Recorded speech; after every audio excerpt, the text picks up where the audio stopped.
Adam Copeland has reportedly been cleared for physical activity. There's no set time on when he's going to be back in ring. However, shout out Edge. I'm glad he's back. And he's also finished filming the Percy Jackson or whatever show for Disney. Yeah, he plays Ares, I believe. So it's a good look for him. Yeah, once that's done, he'll be back. And then I'm sure Tony will freeze the time on his contract, as we're going to get into, because he is straight up Tony McCon. Penta El Zero Mieto's AEW contract is set to expire next week, and he's leaving. We saw where he's going, CMLL, and it's expected he will receive interest from WWE once he becomes a free agent. He already has interest, bro. It's not expected, we know. So we had Paul Walter Hauser, who plays Stingray on Cobra Kai. And I love that show, and I'm not a hater on him at all, but he got destroyed by Teal Rhodes, who is Dustin and Cody Rhodes' sister, right? She's awesome. She's a great follow. Yeah, she's a great follow. And Walter Hauser, man, I love this guy, but he loves, like, he was just on AEW TV. He loves them, you know, and he's an indie wrestler himself. And I'm a fan. I really am. And he's a good follow too. Underrated follow, I think. I think he triggers people sometimes, but he doesn't sit there and just stan AEW all day. But he did the classic whataboutism that isn't even a relevant topical whataboutism 2 years into Vince being, I feel, removed from WWE fully, at least to the point where he has no say. This Elite Rocker Club, I forget his Twitter handle, shout him out. He tweets out that Tony Khan's extending the contracts of talent. Rey Fenix, Ricky Starks, we're about to talk about that in a moment, just so they can't go elsewhere. So petty. And especially when he talked at the beginning of AEW, he said he wasn't going to do this stuff. So he puts out the Wrestling Observer newsletter awards. He photoshops it Fraud of the Year, Tony Khan, which is hilarious. And then Paul Walter Hauser, PWH, is a wrestler, and he tweets out, you know what Tony Khan has never done? Purposely embarrass his talents and put them through constant humiliation rituals for his own entertainment. You know who did? Vince McMahon for like 35 years. And my quote tweet response to this was like, Paul, Tony Khan puts his talent through a humiliation ritual every single week on his television show. Right. I was like, dude, the most demonic you could do is take Edge and put him in a 18K seater with 2,000 people in it. Like, there's nothing more satanic than that, Paul. Right? A humiliation ritual, bro. What's more humiliating than paying the Hurt Business $10 million a year for them to come out, and there's, you know, they're lucky if there's 2,000 people in a building, or, you know what I mean? What's more humiliating for Athena than parading her out there when all of a sudden you want to do a Texas show, but she's in front of 900 people during the Ring of Honor tapings, actually trying her ass off. That's a humiliation ritual every week, bro. Don't even go there, you know, and it's for his entertainment. It's not for the fans. We've chronicled that extensively here at PWT. Tony doesn't give a Tony McCon. It's great. And we'll cover it more here tonight, but he doesn't care about the fans. If he cared about fans and wrestlers and the wrestling business, he would let Ricky Starks go, because all he's going to do is go to WWE, become a huge star, and it'll be better for the wrestling business because it will help all the ships float, right? Tony, your ship is not floating because you are terrible at creative and you will not let go of the reins. That's all it is. You don't know how to drive the car, but you insist on being the one driving, you know? And that's all it boils down to, into the dock or like into the bank. He's just beaching his boat every time. Let me drive. Yeah. Let me drive. And shout out Paul Walter Hauser, but Cody Rhodes' sister responds, and she's friends with Ricky Starks. Okay. And she goes, okay, but the issue here is warehousing talent. It's unfair when any company does it. And that's a fact, man. And people are like, oh, they released Tegan Knox from WWE. What were they going to do? Warehouse her, pay her to sit home? If she doesn't want to do that. Now, if you want to do that, the Good Brothers, they love to just get paid. And they always show up in great shape. They have good tans that aren't sprayed on last minute. Like, you know, Carl Anderson's hands aren't pale, and then the rest of his body looks like Homer Simpson. They show up in the best shape of their lives. They do their work, and they collect that check, brother. And they're okay with it. Putting over young talent every time. That's cool too. Over young talent clean. Exactly. But when you're Ricky Starks, man, and you're like, no, I want to wrestle. No, I want to get out there. Oh, I'm not allowed to work indies anymore. When you're Rey Fenix, who's allowed to wrestle whenever Tony Khan says so, but you want to wrestle, and WWE's like, yeah, we'll take you. Like, we already know it's there, and you're not pissing anyone off, and you're not making noise, and the dirt sheets do all that for you and you over. And then Tony Khan keeps you, but he's just still burying you while he's featuring CMLL talents. Even though you're a homegrown AEW guy, what's going on here?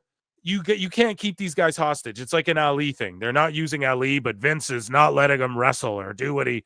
Okay, that's the scenario where it's warehousing talent. It's ridiculous. It's both ways. Okay. Releasing Baron Corbin because you got nothing for him is the right thing to do no matter what. And releasing even a guy who wants to be there, wants to wrestle, but you got nothing for is sometimes the right thing to do, especially when they're asking and basically begging for it. But Tony doesn't want to do it. And that's where it's fraudulent, man, because he said he wasn't going to do that. He did. They all said they weren't going to do that. And they were all on the free whoever train and all that. So this guy responds, though, and goes, tell your brother to spearhead a wrestlers union. Unless you want to collectively bargain, you have to live with the parameters of the contract you agree to, which I agree to that. Here's the problem, though, Colin Wood. Ricky Starks is, and we're going to get into, I'm circling it all back to Ricky here in just a moment. We'll dive into the Ricky stuff next here. Ricky is abiding within the parameters. He's trying to do indie dates, but now Tony Khan is not letting him do indie dates. That's the whole thing, bud. Now Tony's pulling him from all GCW shows. Meanwhile, he's letting Moxley and Marina Shafir appear at GCW shows. So, yes, you're right. They should unionize within the parameters of your contract. Well, the contracts they signed were you're allowed to work indies unless Tony tells you can't, but it's super lenient, right? Okay, Ricky goes to GCW, and he's not allowed to do that anymore, but other Mox is allowed to do GCW and stuff. And we're going to look at the hypocrisy of that. But yeah, Teal Rhodes cooking these sickos, cooking Stingray from Cobra Kai. Cobra Kai, that bud. No, I like Paul Walter Hauser, man. I love him and everything. I've out of line with what he said there. Julian Week says, so TK says he pulled Starks because of what Effie said. And we're going to show what Effie said. Effie's got stuff to say about Tony Khan. And it may be in the sicko segment. We'll talk about that later. But if what Effie said is true, because Effie said some allegedly about Tony's dad, and so that's why Ricky Starks was pulled from the GCW stuff. But if that's true, then why was Mox, Marina, MVP all allowed to work at GCW's Bloodsport event on Sunday? The math ain't mathing. And that's because he's full of right. Okay. It's because he's full of, it's that simple, man. He found an excuse. The best guy is Tony Khan. It's hypocrisy, and that's why it's fraud of the year. And you can make that claim, and it doesn't hurt you whatsoever. In other fraudulentness, and then the main event of AEW news, this guy, Matt Kemp, who we've talked about on the show, he leaves the bump. He's jealous of everyone. He starts burying his coworkers. He starts burying WWE. He's like, I was going to have Anthony Fauci on the bump, and then they told me not to. And it was like the peak of COVID. And it's like, yeah, why the would they want you to have Anthony Fauci on, you idiot? Right? Like, you're a wrestling show. What are you doing, man? It's just so stupid. This guy's a truly delusional cringe lord. Everyone agrees. But like clockwork every time, Meltzer said, what, DM me this. And he gets a job in AEW, man. RJ City tweets it out. Hey. Matt Kemp was good at his job as anyone I've seen hosting anything pro wrestling related. I disagree. He was better than Megan Morant, though, and she's still there. But sometimes it's about how you get along with people, which is what AEW is all about. A lot better with Sam Roberts. Like, they seem to get along better. Right. Well, because Sam Roberts is a profesh, dude. He's been there since it seems the O&A days, everything, man. He's gone through. He's been through the toughest of the tough. To like work with her and show her, and like, it seems like Matt Camp was pissed that she didn't already come in knowing. Like, RJ City's great, but I don't know, man. He seemed bitter, and it is what it is. I know that's meaningless coming from me, but still. No, it's not, dude. RJ's like, you're legit. RJ gets a pass on being able to say what good broadcasting is. I would say a lot of people might go, oh, come on now, Phil. He's a clown. But I don't know. I've always enjoyed him before AEW, and maybe that's why, because I've been familiar with him. But yeah, he said WWE family is man. And then all of a sudden he links up with Pollock and Thurston, and just like clockwork, can't wait to hear your negative WWE stories, Meltzer said, What Says, and then boom. Inside the Continental Classic hosted by Matt Camp premieres tonight on X and Facebook. So yeah, he's gonna AEW's way more of a family, man. I mean, they pay me way more and I get a better hotel room and I get to work way less time, but man, it's seen by way less people. Yeah, I see these people way less, and we don't know each other as good, but way more like a family, bro. Trust me. That's how that shit feels, bro. So it's a tight race for who's a bigger D-bag, him or Ryan Satin. They're both just such terrible people. So speaking of Tony McCann, he's been running rampant, right? So we have quotes. He's not allowed to work on AEW TV. He's not allowed to work in GCW or Indies, I guess. He's just got to sit here till his contract's up. And not only that, Tony Khan added the injury time that he froze on Ricky's contract, and he chose to pick up an option for another year or whatever on Ricky, even though he's not using them. Petty Con, dude, it's what it is. So Ricky Starks reveals, and even if we go retread a little bit here, I want to read it to you guys so we can really get this home, but I also want to hear it from his chicken lips if we're able to. So even if maybe I read something, react to it, and then we hear it come out, we'll give it context as well. But either way, you guys are with me here. Ricky Starks reveals he suffered a stinger during his last match in AEW with FTR in March, but has been fully healthy since, and calling his extended time off a mind. So I just wanted to read the injury part. He goes, March was my last match. I've been home. I've been healthy. Never was injured. I did have a stinger. I got a stinger in that match against Top Flight in March. I got immediately checked out and everything was fine. Remember, Ricky Starks broke his neck for pandemic era garbage AEW, guys. Anyways, I got immediately checked out and everything was fine, but I was just concerned. So that happened, and then I was just home, and that's kind of where it's been at. I've just been home. It's kind of a mind because I'm in my prime, and it sucks when you're on such momentum, riding the wave and doing work and doing stuff, and then just to be at home for so long, you're kind of like, whoa. Throws you off, so we'll hear him talk about that more. So he did get a stinger, just for everyone who's like, was he injured?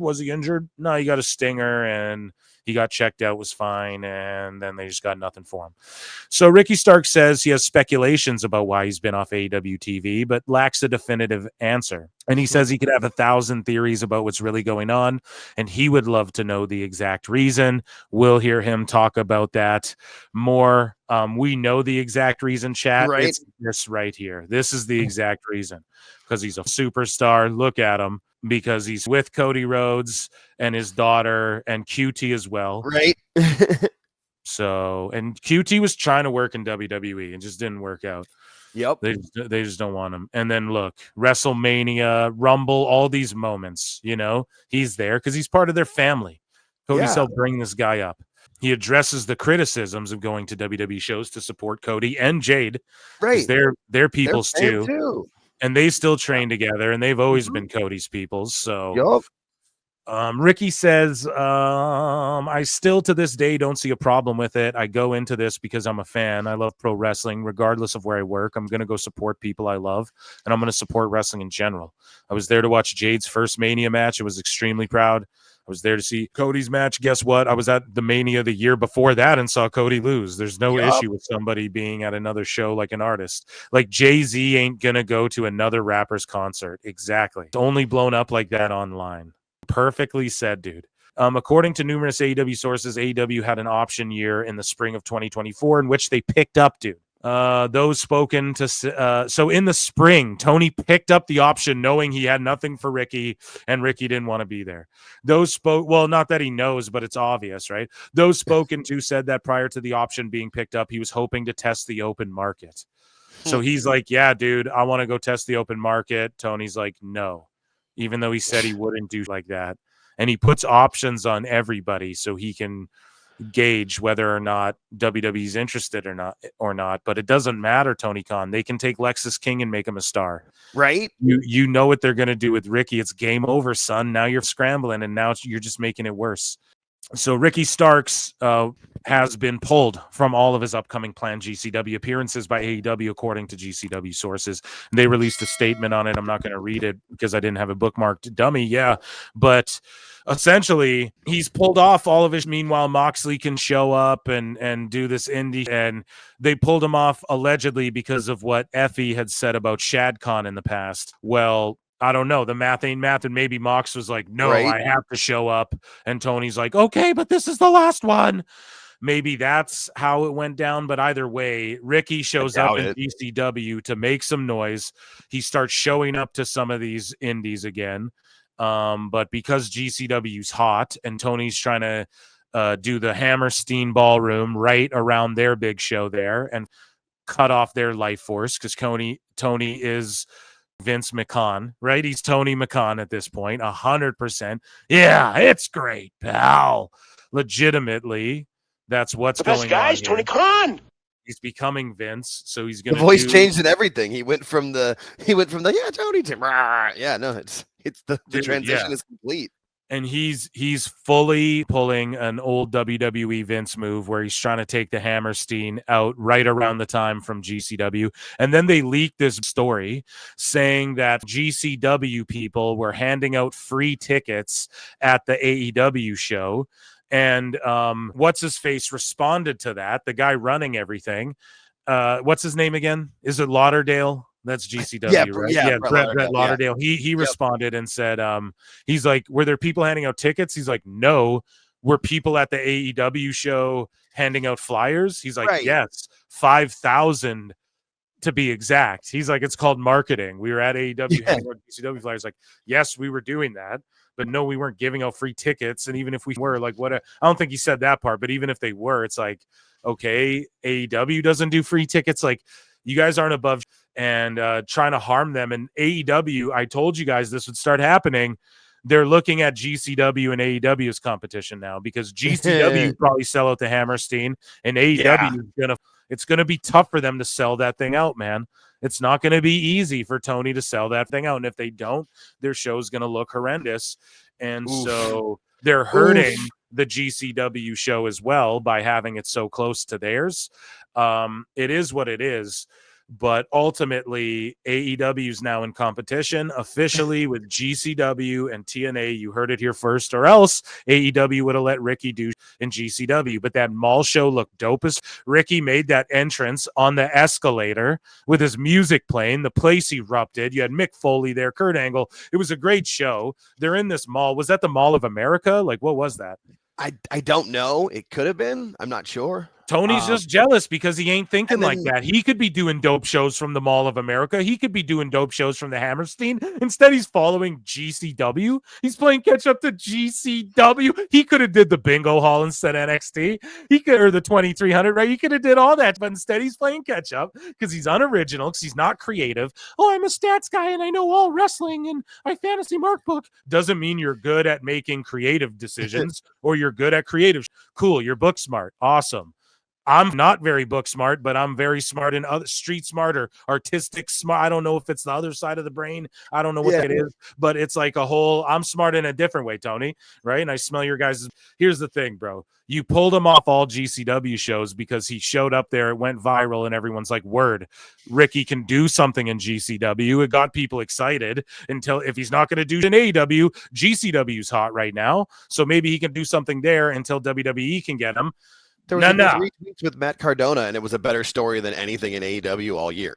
That's what I'm saying, dude. And Cardona's involved. Like, it's all, dude. Cardona and Ricky. Oh, that was the match they were gonna. That's the match he's been pulled from.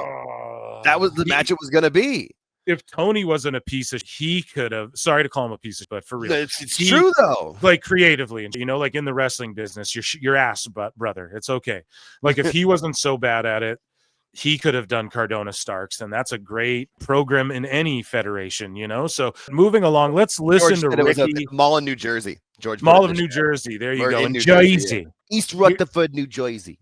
Yeah, here's a couple clips from Ricky Starks here from his own mouth saying some stuff that we read over, but it's good to see the context and see he's being so for real. And it's not a coincidence this all happened. This Giga Chad Van Vliet interview, the GCW show, the option being picked up, him getting fed up, Tony pulling him off the shows. Like, Tony watched this interview and was like, oh, no, he's mine. I'll own him.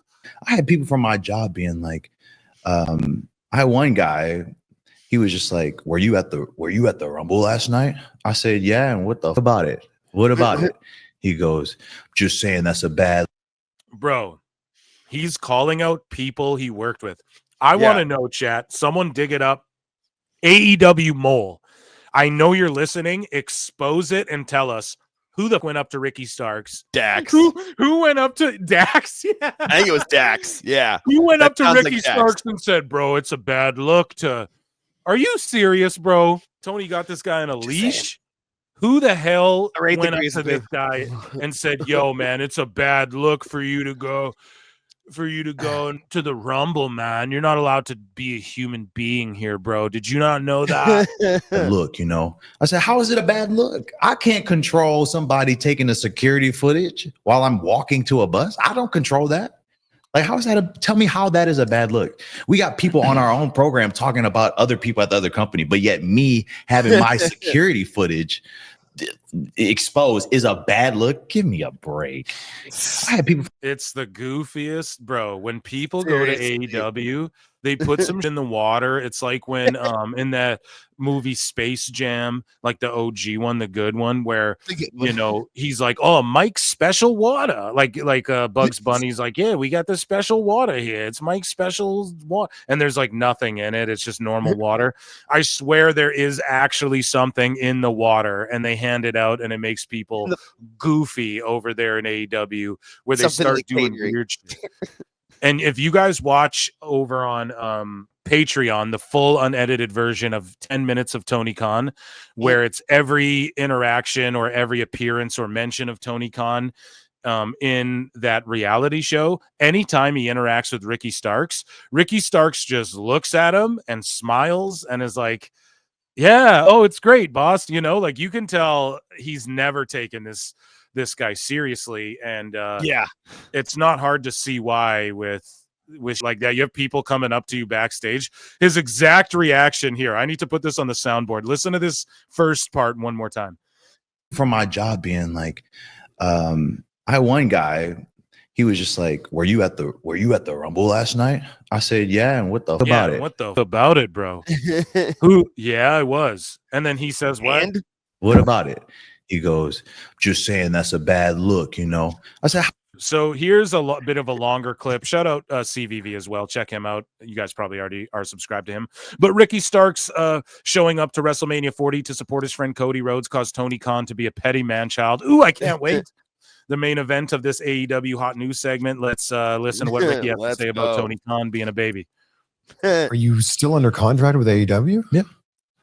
But you're just not being used? You'd like to be used. You want to wrestle.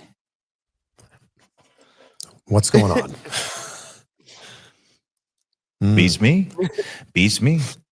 I could have 1,000 theories about what's really going on. The fact of the matter is that if I don't have a definitive answer, I can't just make up an answer for people and just assume. You know what I'm saying? Would I love to know the exact reason? For sure. Do I have speculations about why? Absolutely. But that does nothing to speak on things that I speculate does nothing for the situation, right? So I think it's just a matter of it sucks. It's been a very cold day here in Austin. It's been a very cold day. It may have been cold for the past 9 months. I'm not sure. But thankfully, I have a sweater, and I'm always ready to keep the warmth going, Fair enough. Shout out Ricky Starks, man. That is terrible what he's going through. We're praying for Ricky Starks. We're pulling for Ricky Starks. hashtag free Ricky. Let's get it going. It was trending. I threw it up. It got a lot of interactions. And yeah, I'm going to keep this one for the soundboard or for my next music video. Too. Yeah, all I want to say is Ricky Starks, you ever want to come chat some too? We don't even got to talk about AW. We talk about anything else. You got an open door here at PWT, man. And ladies and gentlemen, round of applause for AEW Hot News. Always been a Ricky Starks fan zone.